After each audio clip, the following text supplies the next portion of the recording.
Qaddimu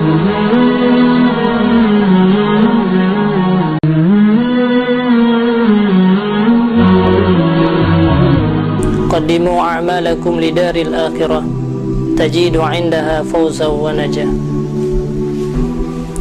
Sahibas sa'adah rahimakumullah. Agama Islam merupakan agama yang benar, merupakan ajaran yang suci dan murni.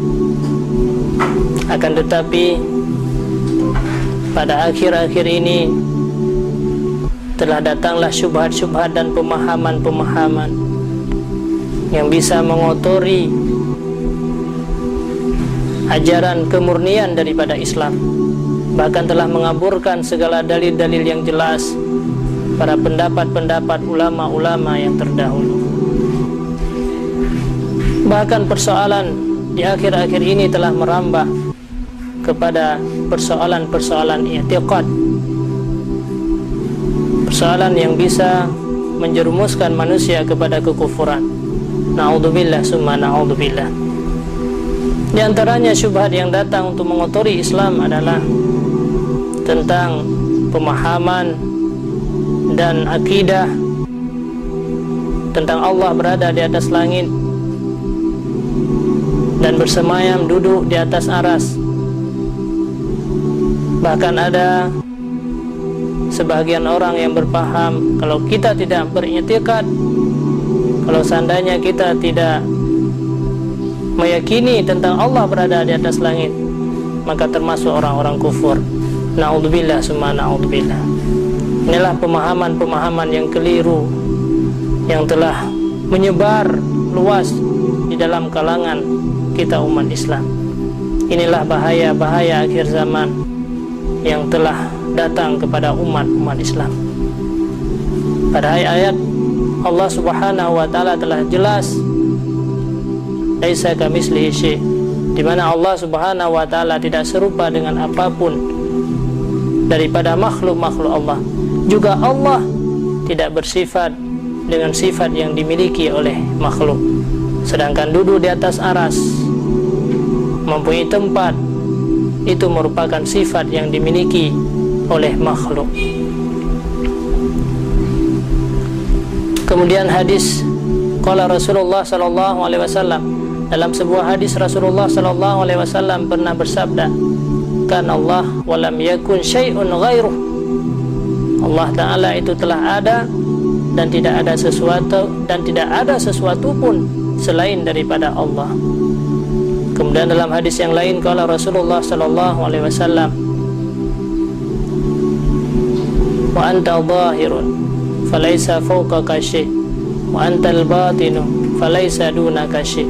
Engkau ya Allah maha zahir, maka tidak ada sesuatu di atas engkau, dan engkau ya Allah maha batin, dan tidak ada sesuatu yang di bawah engkau. Maka secara jelas Rasulullah menyampaikan bahwa di atas Allah tidak ada sesuatu dan juga di bawahnya tidak ada sesuatu. Maka zat Allah maha suci daripada bertempat. Sayyidina Ali juga pernah menjelaskan tentang yaitu Allah itu tidak bertempat. Beliau berkata, qala Sayyidina Ali karamallahu wajhah, kana Allah wala makana wa wal an ala ma alaihi kana. Allah itu telah ada tapi tidak memiliki.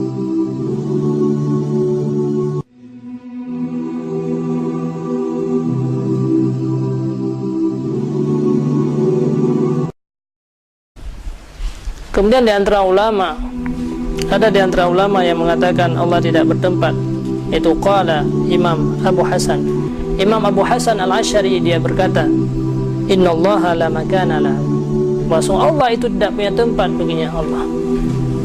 Imam Syafi'i juga pernah menyampaikan, juga Imam Malik dan imam-imam yang lain, barang siapa yang menganggap bahwa Allah itu mempunyai tempat, Allah itu duduk di atas satu tempat, Allah itu berada di atas satu tempat, maka inilah merupakan sebab-sebab yang menjadi seseorang itu kepada kufur.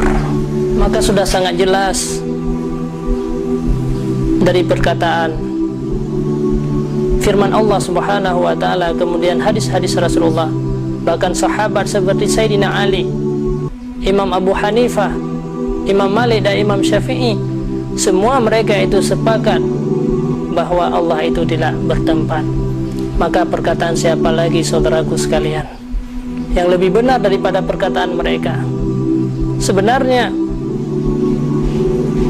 pemahaman tentang Allah itu berada di langit, Allah itu berada pada satu tempat, ini bukanlah pemahaman daripada umat Islam, bukanlah pemahaman daripada hadis-hadis Rasulullah, akan tetapi ini merupakan i'tiqad daripada Fir'aun. Fir'aun sebagaimana dijelaskan oleh Allah Subhanahu wa taala dalam firman-Nya, wa qala al-fir'aun ya ayyuhal mala'u ma'alimtu lakum min ilahin ghairi ma'alimtu lakum min ilahin ghairi fa'auqid li ya hamanu ala tini faj'al li sarakhan la'alli attali'u ila ilahi Musa wa inni la adunnuhu minal kadhibin. Fir'aun pernah berkata kepada para pendukung-pendukungnya, wahai orang-orangku, aku tidak pernah mengetahui tentang ada Tuhan yang lain selain daripada aku. Maka bakarkanlah seluruh batu bata bagiku, wahai Haman, dan buatlah satu bangunan yang paling tinggi. Mudah-mudahan aku bisa melihat Allah mudah-mudahan aku bisa melihat kepada Tuhan Nabi Musa, dan aku menganggap bahwa Musa tersebut termasuk orang-orang yang berdusta. Maka inilah pemahaman tentang Allah bertempat. Maka kalau kita melihat bahwa pemahaman tentang Allah itu mempunyai tempat dan Allah itu berada di atas langit, itu adalah bukan pemahaman daripada umat Islam, akan tetapi ini adalah pemahaman daripada orang-orang kafir seperti Fir'aun.